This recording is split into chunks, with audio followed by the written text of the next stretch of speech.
الحمد لله رب العالمين. الحمد لله الذي كان بعباده خبيرا بصيرا، وتبارك الذي جعل في السماء بروجا وجعل فيها سراجا وقمرا منيرا، وهو الذي جعل الليل والنهار خلفة لمن أراد أن يذكر أو أراد شكورا. الحمد لله عدد ما نقول وفوق ما نقول وخيرا مما نقول. اللهم لك الحمد، لك الحمد بالقرآن، ولك الحمد بالإسلام، ولك الحمد بالإيمان. عز جاه وجل ثناؤه وتقدست أسماؤه، لا إله إلا أنت. في السماء عرشه، وفي الأرض سلطانه، وفي البحر عظمته، وفي الجنة رحمته، وفي النار سطوته، وفي كل شيء آيتك وحكمتك. اللهم لك الحمد، لك الحمد حتى ترضى، ولك الحمد إذا رضيت، ولك الحمد بعد الرضا. ونشهد أن لا إله إلا الله وحده لا شريك له، له الملك كله وإليه يرجع الأمر كله، ولا حول ولا قوة إلا بالله العلي العظيم. ونشهد أن سيدنا ونبينا وعظيمنا وأستاذنا وملاذنا وشفيعنا محمدا رسول الله.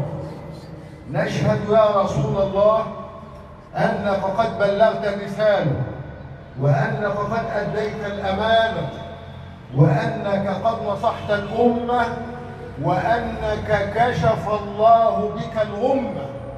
فصلاة وسلاما عليك يا سيدي يا رسول الله، وعلى آلك وأصحابك ومن تبع هداك واهتدى بهديك وصار على نهجك إلى يوم الدين. ثم أما بعد، أمة الحبيب محمد رسول الله. يقول الشيخ محمد الغزالي غير أبو حامد العلم صاحب الفكر رحمه الله، الشيخ محمد الغزالي. ولما العالم والمفكر يتحدث فاعلم أنه تأنى ثم تأنى وتعنى حتى يصل إلى ما تمنى. أمنية عزيزة غالية يشير إليه وصف لصفة، وصف لصفة، هي سيدة الصفات، ولون هو سيد الألوان، وحقيقة هي كل الحقائق. هذا الشيخ محمد الغزالي الذي مات حين مات واستقبل الله، دفن في البقيع. ولما دفن ما لانت الأرض له إلا عند أحد كتاب الوحي سيدنا زيد بن ثابت، كان من خلفي أو من جوان كما يقولون. هذا العلم يقول في الصفة ماذا يقول؟ بيقول إني رأيت في تجاربي. شوف تجارب، ما هو لما أقول لك التجارب يعني معناها أنني ورثتها وشفتها. أحدثك بما سمعت أم أحدثك بما رأيت؟ أحدثك بما إيه؟ رأيت ولا سمعت؟ فالتجارب حقيقة واقعة رآها الإمام محمد الغزالي، فيقول إني رأيت في تجاربي. رأيت إيه؟ أن الفرق بين التدين الشكلي، اسمع، تدين الشكل وتدين الموضوع، التدين الزائف والتدين الحقيقي، عشان تبقى فاهم يعني الفرق هو ايه. ساعات الواحد يتخيل لما يتصفح القرآن وسنة النبي ان هيوصل في الاخر الى مجموعة من الصلوات، نعم، والزكوات، الفرائض والواجبات، نعم، والشعائر. إنما شوف هيقول إيه؟ الفرق بين التدين الشكلي، التدين الزائف، والتدين الحقيقي هو الفرق بين قسوة القلب واللين. واحد اصبر يا رب، الستر من عند الله، يستر الله من عباده ما شاء. احنا لو ربنا كشف لكم ولنا ما في القلوب ما تدافن احد مما يحملونه من قسوة وغلظة في القلب للغير وحسد وبغضاء، وهي دلالة عدم الإيمان. نعم، إنما الإيمان مع إيه؟ مع الرقة، مع اللين. يبقى الفرق بين التدين الشكلي إيه؟ التدين الشكلي من يحمل قسوة في قلبه، الزائد المغشوش. أما التدين الحقيقي هو من يحمل في قلبه لين ورأفة للمسلمين بل وغير المسلمين. قلنا حاجة يا جماعة فوق، هات التاني، خد. يبقى الصورة أو صورتان، تدين حقيقي وتدين زائف. إيه الفرق بقى؟ مش عدد من الصلوات، لا نقلل والله، ولا عدد من الصيام ولا الزكاة. امال ايه؟ في القلوب لين او في القلوب قسوة. ان كان في قلبك لين فانت فين؟ اسمع بقى، هتبقى فين؟ وكان في قلبك قسوة هتبقى فين؟ يعني ايه تدين شكل ده؟ هتبقى فين؟ انت عندما تحمل لينا في قلبه تحمل رحمة من الله. يبقى في قلبك ايه؟ رحمة. وانت يعني المسألة سهلة، هي دي الصفة، هي دي الصفة. فبما رحمة من الله خطاب لحضرة النبي وللأمة، لنت لهم. شوف القرآن بقى، شوف الشيخ الغزالي، شوف اللي بيفحص كويس، شوف اللي بيذاكر حلو، قال ايه؟ اقرأ القرآن. فبما رحمة من الله، مش تفضل ايه؟ مش تفضل مني، ده تفضل من مين؟ وأن الفضل بيد الله يؤتيه من يشاء والله ذو الفضل العظيم. فبما رحمة من الله بعد ايه؟ يا محمد لنت ايه؟ لهم ولو كنت فظا غليظ القلب. اهو التدين الشكلي، لانفضوا من حولك يا محمد فاعف عنهم. الله الله. كل مخطئ إذا كنت تحمل في قلبك عفوا فأنت تحمل رأفة لكل مسلم، ولكل من غلبته ايه؟ نفسه وغلبه شيطان. حين ترأف به وترحمه فأنت متدين تدين ايه؟ حقيقي. مش هذا اللي بقوله، ده القرآن. تعفو عنهم. طب نعلي شوية، مش تعفو عنهم بس، ادعيلهم واستغفر لهم. مش تعفو عنهم وتستغفر بس، وشاركهم في الأمر. ما تبعدش ايه؟ عنهم حتى تجنبهم الشيطان وتجنبهم النفس الايه؟ الأمارة بالايه؟ بالسوء. تعفو عنهم واستغفر لهم وشاركهم ايه؟ فإذا عزمت خلاص بقى، بس بعد كل ده فتوكل على الله. الواقي والحافظ هو من؟ يبقى احنا واعين، واعين، ما نختبر. يلا نروح للقلوب. اذهب الى قلبك، ابحث عن قلبك. اما قرات لقيت ابو حامد بقى في كتاب احياء قال ابحث عن قلبك عند ثلاث. ايه قال عند تلاوة القرآن. لو انزلنا هذا القرآن على جبل لرأيته خاشعا متصدعا من خشية الله. اهدي.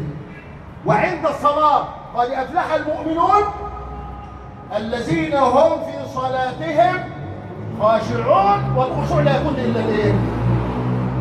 في القلوب. والثالثة وعند الموت فمن لم يتحظ بالموت. الرحلة النهائية، نهاية الرحلة، إنك ميت وإنهم ميتون. ميت يشيع ميت.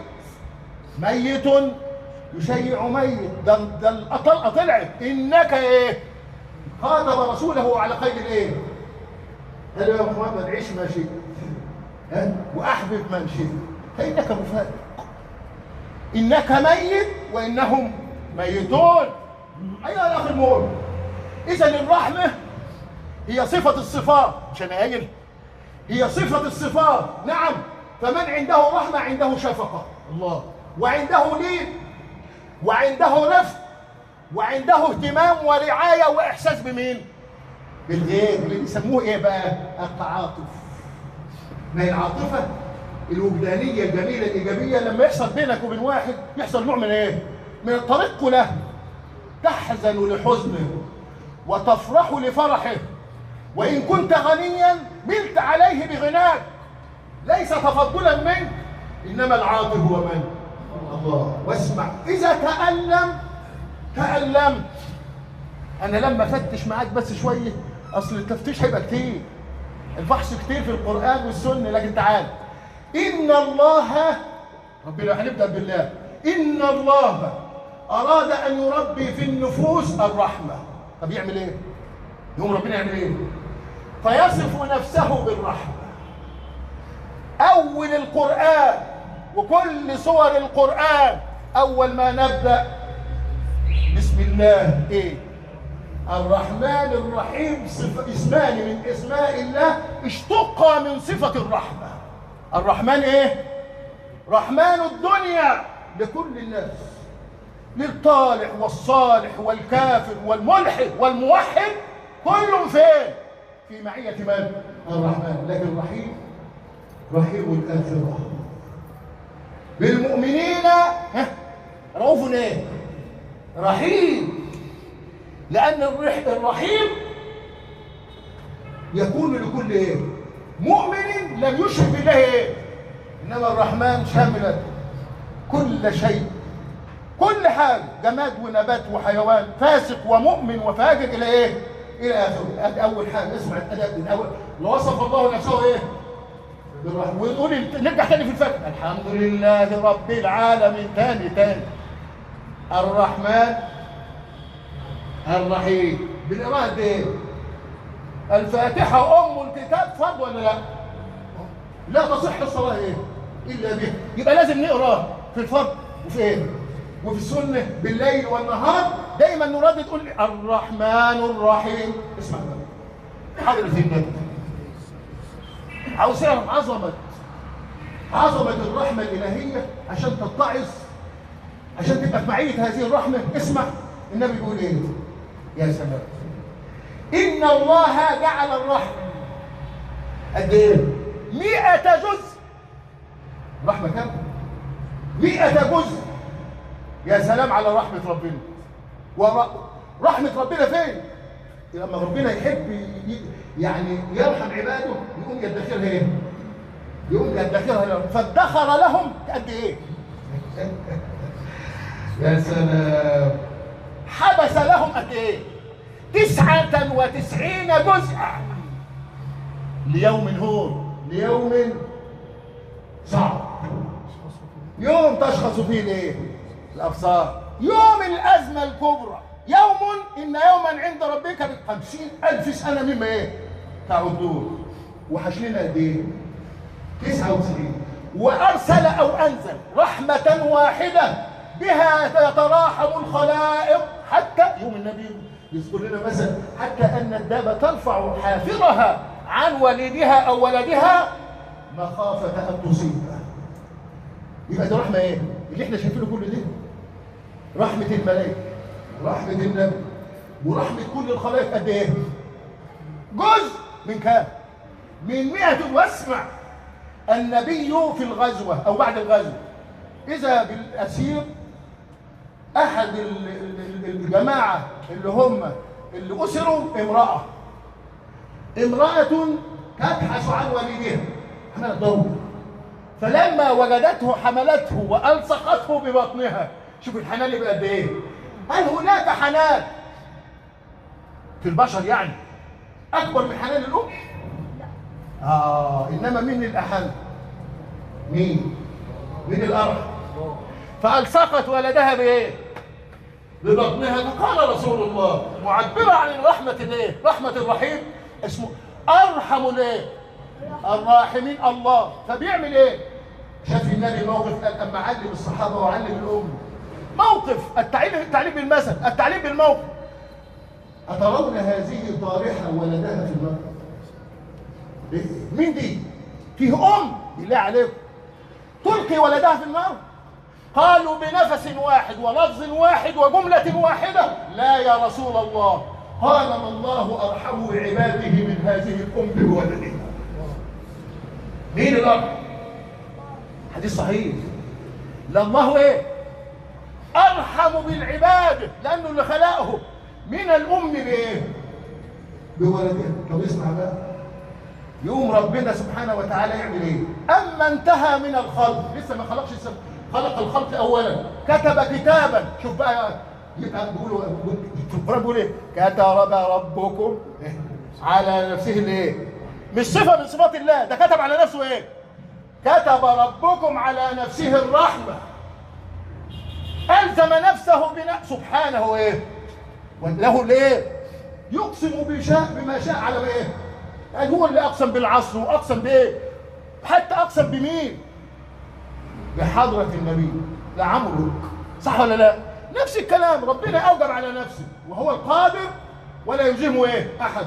كتب ربكم على نفسه الرحمة. لما خلق الخلق، النبي بيقول كتب كتابا حطه فين؟ أحسن مكان وأعظم مكان فين؟ فوق العرش. فوق العرش. الكتاب فيه ايه؟ إن رحمتي غلبت غضبي. متوحد يا أخي، الواحد الأحد. إن رحمتي ايه؟ سبقت، نعم، أو غلبت. هذه رحمة مين؟ أرحم الراحمين، وهو من؟ والله. طب استنى بقى، يقول لنا طب هنبعث مين؟ فبعثنا لكم رسولا، مش زي أي الرسل، خاتم الأنبياء وسيد المرسلين، سيد الأولين والآخرين، سيد الرحماء في الأرض، رسول الله. قال إيه بقى؟ الآية دي فيها حصر القصر، مفيش غير الرحمة أهي. أسلوب حصر وإيه؟ في اللغة حصر وقصر، يعني مفيش إلا هي صفر. وما أرسلناك إلا رحمة، مش للمؤمنين، لمين؟ للعالمين، كل العالمين، كل ما دون من؟ العالمون، كل ما دون الله. حتى الملائكة رحمة لهم. حتى الملائكة ايه؟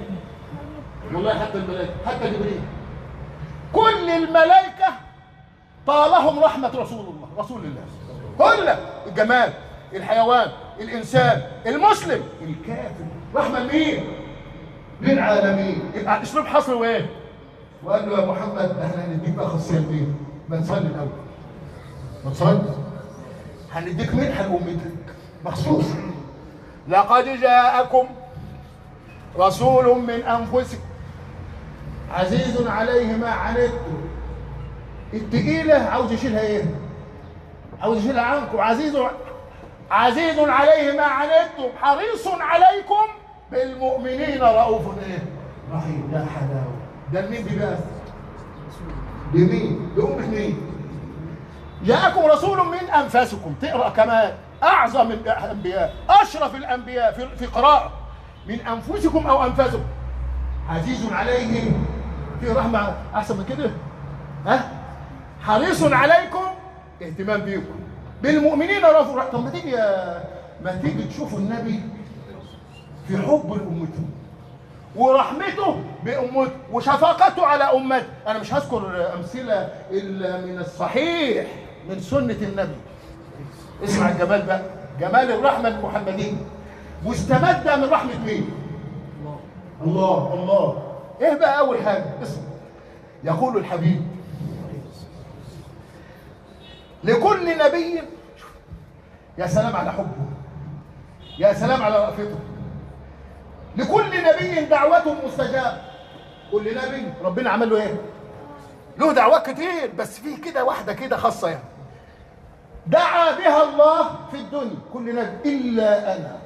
حضرة النبي إلا أنا لي دعوة مستجابة ادخرتها لأمتي شفاعتي يوم القيامة. اللهم صل وسلم وبارك. تاني، كل نبي دعا بدعوة لقومه أو على قومه، إلا أنا به إيه الإصرار ده؟ ادخرت دعوتي لأمتي شفاعتي يوم القيامة. يا محمد ارفع رأسك واشفع تشفع يا رب. أمتي إيه؟ طب الحديث الثاني بقى، الحديث الثاني عظمة على عظمة على عظمة على عظمة، تنتقل من العظمة إلى عظمة أكبر. أما الحديث الثاني، السيدة عائشة في حجرتها، ولما وجدت نبي الرحمة قد طابت نفسه. وقت كده النبي بيبقى إيه؟ في وقت بيسموه إيه؟ الوقت اللي ساعات نقول يا جماعة تعالوا ندعو الله، اللي هو وقت إيه؟ تبص تلاقي بسط، في بسط وفي إيه؟ فيه بسط، فوجدت فيه بسط والنبي إيه؟ لاقي كده ونفسه قد طابت. قالت له يا رسول الله فرصة بقى، ادعو الله لي، ادعي لي بقى. يا سلام، قال اللهم اغفر لعائشة ما تقدم من ذنبها وما تأخر وما أصرت وما أعلنت. ايه الدعاء الجميل ده؟ ايه الدعاء الجميل ده؟ ده دعوة من دي. وطابت ايه؟ نفس. اغفر لعائشة ولتاني ما تقدم من ذنبها جمع، وما تأخر جمع، وما أصرت وما أعلنت. فتقول فضحكت حتى وقعت رأسي في حجر حضرة النبي. فقال لها يا عائشة أو يسرك ما دعوت؟ قالت ولما لا يسرني يا رسول الله؟ قال والعجب والذي نفس محمد بيده إنها دعوتي لأمتي في كل صلاة. الله اللهم صل وسلم وبارك على سيدنا محمد. دعوتي شليك لأمتي يقول ايه؟ يبقى حكم ان الأمة ايه؟ يا من خالفت رسول الله وعاديت أولياء الله وادعيت محبة النبي. كيف؟ ازاي؟ هو ده النبي. طب والتالتة؟ تالتة يا عم. واسمع، النبي قاعد يتصفح القرآن كده فيقرأ قول سيدنا إبراهيم ربي إنهن أضللن كثيرا من الناس فمن تبعني فإنه مني ومن عصاني فإنك غفور رحيم. ويقرأ قول سيدنا عيسى إن تعذبهم فإنهم عبادك وإن تغفر لهم فإنك أنت العزيز الحكيم. فبكى رسول الله. قال هذا إبراهيم وهذا عيسى فأمتي يا رب، أمتي أمتي. فنزل سيدنا جبريل بأمر من قال روح شوف محمد بيبكي ليه؟ اذهب إلى محمد قول له بتبكي ليه؟ ما يبكيك وهو إيه؟ أعلم. أمال إيه؟ عشان السببية يا أخي، السببية كل حاجة لها إيه؟ فنزل سيدنا قال له ما يبكيك يا محمد إن ربك يبكيك. بتبكي ليه؟ قال له ما أنا قرأت إبراهيم إن تعذبهم فإنهم عبادك وإن تغفر لهم فإنك أنت العزيز الحكيم. فمن تبعني فإنه مني ومن عصاني فإنك غفور رحيم. وقول عيسى إن تعذبهم فإنهم عبادك وإن تغفر لهم فإنك أنت العزيز الحكيم. أمتي أمتي يا رب. طلع يبلغ الإيه؟ قال له يا جبريل اذهب إلى محمد وأقرئه السلام وقل إنا لا نسيئك في أمتك يا محمد. إيه؟ معلش صحيح ولا مش صحيح؟ إنا سنرضيك ولا نسيئك في أمتك يا محمد. محبة لمين؟ مين اللي شال؟ مين اللي حمل؟ مين الرؤوف الرحيم؟ هذا رسول الله. يا أخي المؤمن هذا نبينا نبي المرحمة. كان يمشي يقول إيه؟ أنا نبي المرحمة، أنا نبي الرحمة، أنا نبي الرحمة. أجل الصفات صفة الإيه؟ الرحمة. فمن رحم رحم. حتى الحديث الراحمون حديث الله يرحمهم الرحمن. خلص. يعني ما فيش رحمة من ربنا إلا بإيه؟ إلا برحمتك لمين؟ مش لأخيك بس، لا لأخيك ولبني جنسك ولبني جلدتك والذين هم من غير دينك والحيوان والجماد وكل ما على وجه الايه؟ الارض. ليست الرحمه ليك لاخوك بس، انما لمين؟ الرحمه ايه؟ كافه عامه وما بتجزأش، لان القلب ايه؟ واحد. ونختم بقى دي الجزء الاولاني والخطه الاولى بما قاله رسول الله. والنبي يقول ايه؟ لن يدخل الجنه، مفيش احد بعمله، يا نهار ابيض يا اللي عملته، ولا انت يا رسول الله، ولا انت، قال الا ان يتغمدني الله برحمته. ادب ادب ادب مع مين؟ ده وزن عين واحده بس. لما عرض يوم القيامه الراجل ولا ادخل بعمل، قلت له بعمل تعالى، وزن ايه؟ نعمه واحده من النعم، عين واحده. كل النعمه رجحت بكلمتين بكل الاعمال. قال له ادخل برحمتك، قال ادخلوه برحمتك. يقول الحبيب المحبوب التائب من الذنب حبيب الله، او كما قال ابو الله.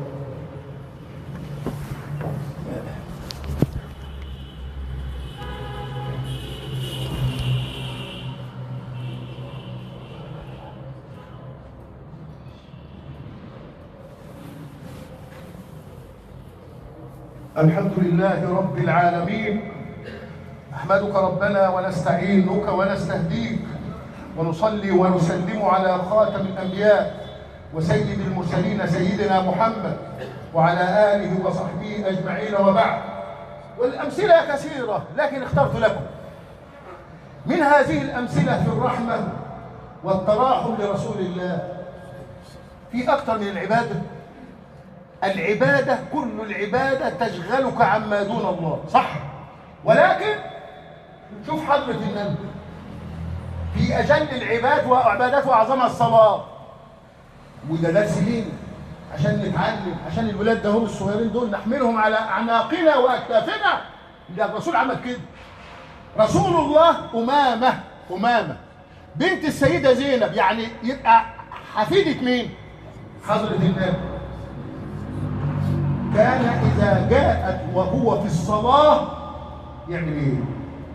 إذا سجد وضعها وإذا قام حملها. ده مين ده؟ يقولوا الرسول كان بيحملها على عنق أو على كده أهو، وإذا نزل يسجد يعمل إيه؟ يضعوها جنبه، وإذا قام حمل. أمامة دي كانت إيه؟ لا تحمل نفسها ولا إيه؟ وهي صغيرة خالص. واسمع، لما سجد النبي في إحدى صلوات، النبي ساجد وأطال في سجوده حتى أحد الصحابة من خوفه على النبي رفع رأسه، لأن خاف النبي يكون إيه؟ قبض. فوجد النبي في حاجة فانتظر. لما انتهت صلاته، يا رسول الله أطلت فين؟ في السجود. قال إن ابن الحسن ارتحلني. يا حلاوة، ركب على ظهري وأنا ساجد، أنت بترميه ويقعد يا قليل ليه؟ مش كده ولا لا؟ يا سيد أبدا، إن ابن الحسن. ودي صلاة جماعة، دي صلاة إيه؟ مش صلاة نفل، مش متصل في البيت. ما فين الرحمة؟ إن ابن الحسن ارتحلني وإني خفت أن أعجله حتى يقضي حاجته. ياخد إيه؟ ياخد راحته، يقضي حاجته. يعني إيه؟ براحتك خالص. طب ما هو في صلاة في جماعة ولا حتى صلاة الجماعة؟ طب اسمع، طب النبي هو في صلاة جماعة، هو في صلاة جماعة يقول الحبيب إني أدخل إلى الصلاة، أحد صلوات يعني، وأنتوي، يعني معناها مش واحدة بس، ده كم صلاة. وأنتوي أن أطيل في الصلاة. يستمتع بمين؟ بلقائه مع مين؟ متعة ما بعده. لكن شوف الرحمة المهداة. فأسمع بكاء الصبي. يا حلاوة الرأفة، يعني النبي مشغول وهو في صلاة بمين؟ بالضعيف. فأسمع بكاء الصبي فأتعجل في الصلاة مخافة أن أشق على أمي. ليه؟ رحمة فين؟ فين الرحمة؟ أنا خايف على مين؟ على أمه، لأن أمه هتبقى إيه؟ مشغولة بيه، مشغولة بيه. هذا من؟ رسول الله. لما جه يدفن إبراهيم كان لسه كام؟ يقول لك ده زعلان ليه يا عم؟ ده عيل باله كام؟ ها؟ أنت 18 سنة، إيه مفيش. فبكى رسول الله. ابن عوف يقول له يا رسول الله بتبكي؟ قال له أبكي؟ ما إن العين لتدمع وإن القلب ليحزن وإن على فراقك يا إبراهيم لمحزون. حتى مين؟ حتى مين؟ حتى مين؟ حضر مين؟ ولا نقول الا ما يرضي ايه؟ احنا نقول بس الحزن ايه؟ حزن على من فقده، لكن ما يقولش الا مين؟ هذه هي الرقه، هذه هي الرأفه، هذه هي الرحمه. رحمه مين؟ رحمه ارحم الراحمين، ورحمه مين؟ رسول الله رب العالمين. الامثله كثيره، والله انا عاوز اختم بدي بقى خلاص عشان الكلام ما يطولش. لما بال الرجل في المسجد، الراجل بات في المسجد، والله ما هو عارف، اصل المساجد كانت ايه؟ يعني جزء من الصحراء، جزء منها، فبال وحسب انها ارض سديد الارض ومثل الصحراء، وهو لا يعلم لا يدري، لكن الصحابه هموا ان يضربوه ويزمروه، قال لا تزمروا عليه مولاته، لا تقطعوا عليه مولاته. يا سلام يا سلام، شوف الرحمه، قالوا استنوا عليه لما لغايه ما يقضي ايه؟ هذا يا سلام. ثم قال رسول الله، قال له ان المساجد لا يكون فيها هذا، لا لامه ولا قهره ولا عاتبه. قال ايه بقى؟ ركز مش على الشخص، ركز على العمل. قال ايه؟ ان المساجد لا يكون فيها هذا. فالراجل خلص وشاف الصحابه وشاف النبي، شاف الرحمه وشاف القسم. اعزكم الله. قال اللهم ارحم وارحم محمدا ولا ترحم احدا. ما هو شاف النبي. قال يا اخ العرب لا تحجر واسعا وسعه الله. ما تقفلش ليه؟ بس هو الراجل من رحمه النبي ولين النبي معاه قال ايه؟ قال ارحم محمد، ارحمني وارحم محمدا ولا ترحم ايه؟ احد. قال يا اخ العرب بالراحه اهو، لا تحجر ايه؟ شوف حضره النبي، شوف المس الرفيق، شوف الكلام الجميل. ما هو الرحمه ايه؟ كلام جميل مهذب، شعور طيب، احساس بالغيب، سلوك فيه اعانه، اما فيه تقديم منفعه واما فيه دفع مضره. يا واحده دي يا واحده دي، دفع قلب ايه؟ منفعه او دفع ايه؟ مضره. ندعو الله سبحانه وتعالى في هذه الساعه المباركه. اللهم اهدنا بفضلك فيمن هديت، وعافنا فيمن عافيت، وقنا واصرف عنا شر ما قضيت. ارنا الحق حقا وارزقنا اتباعه، وارنا الباطل باطلا وارزقنا اجتنابه. ربنا عليك توكلنا واليك انبنا واليك المصير. ربنا افتح بيننا وبين قومنا